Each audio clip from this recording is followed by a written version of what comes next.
What's up, everybody? I'm Sega Lord X, and in this episode, we are going to take another look at games that should have been on the Sega Saturn.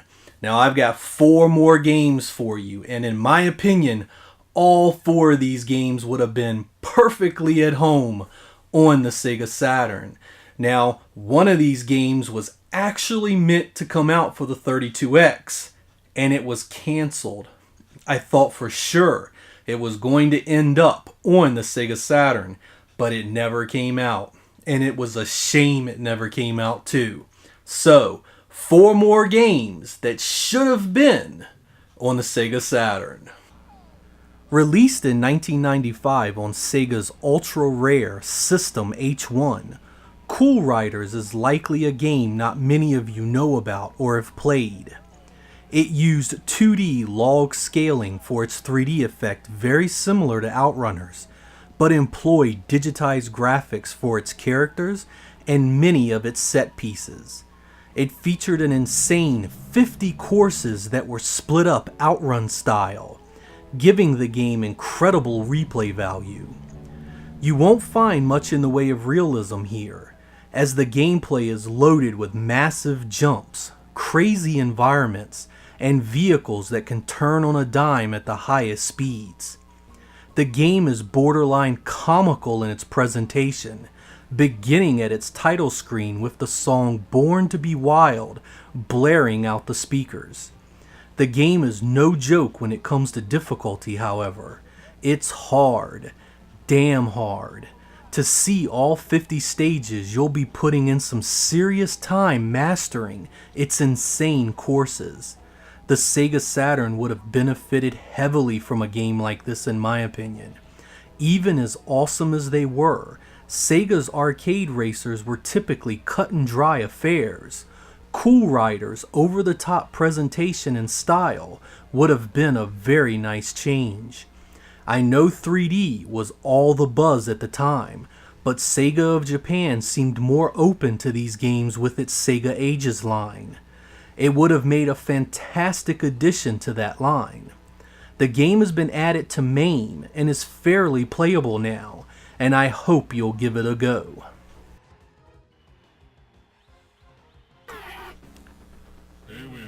I remember vividly the first experience I had with the arcade classic Aliens from Konami. I had gone to see the movie City Slickers with friends when I decided to check out the arcade games section. You see, back then, movie theaters had arcades in them. It was a glorious era. Anyway, there sits Aliens in all its glory.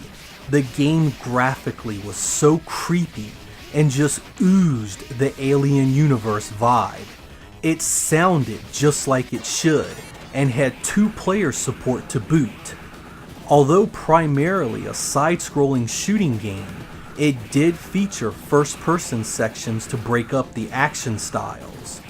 Loosely following the movie all the way up to the final battle with the Queen, Aliens would remain a game I was praying would be brought home by Konami for something.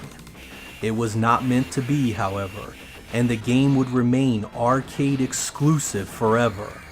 I have no doubt that the Saturn's incredible 2D ability, it could have easily done this game the justice it deserved. I will say this, as much as I wanted this game at home, there is another game set in this universe that needed a port just as bad, if not more. And of course that game is Aliens vs. Predator from Capcom. Released in 1994 on their venerable CPS2 hardware, Aliens vs. Predator would be an absolutely incredible 3-player beat-em-up. Based on the movie script at the time, you control one of either 2 human or 2 predator characters. Aliens have infested California and the Colonial Marines have been sent in. Their squad overrun, the 2 remaining humans team up with predators to form an alliance to stop the alien horde. Armed with melee and ranged attacks, you'll battle your way through one of the best beat-em-ups ever released by Capcom. Its incredible action, screen-filling multiplayer, and awesome ending absolutely begged for a home version. And we almost got it. Planned for release on Sega's 32X console in 1995, the project was scrapped after the machine sold poorly and Sega themselves had abandoned it. I was so sure Capcom would port this to the Saturn and use the 4MB RAM cart to ensure it was arcade perfect in every way. I'm not sure if Capcom lost the license to the franchise, or if they simply felt there wasn't a market for the game, but it remains one of the greatest voids left in untranslated arcade games from the 90s. This one is on MAME, looks and plays great still, and I highly recommend you check it out if you've never played it. It's an absolute classic. Our last game in this episode is a game I've never seen the arcade version of in person. In fact, I wouldn't discover this one until years after the Saturn was dead and gone.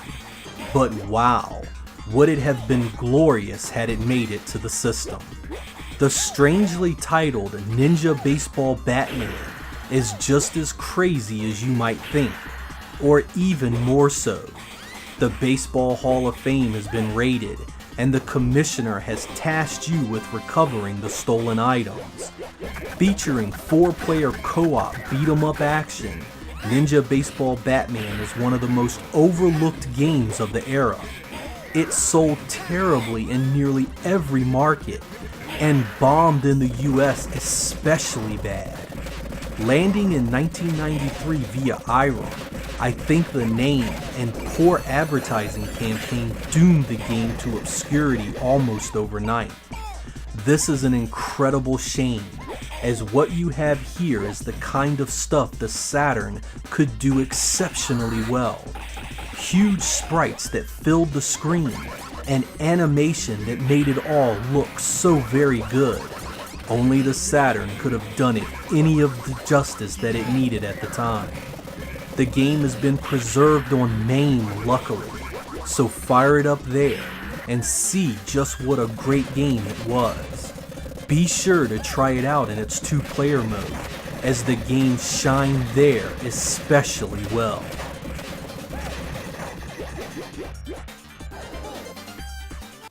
So, there you go. 4 more games for the Sega Saturn that should have been. What do you guys think? Did those games belong on the Saturn?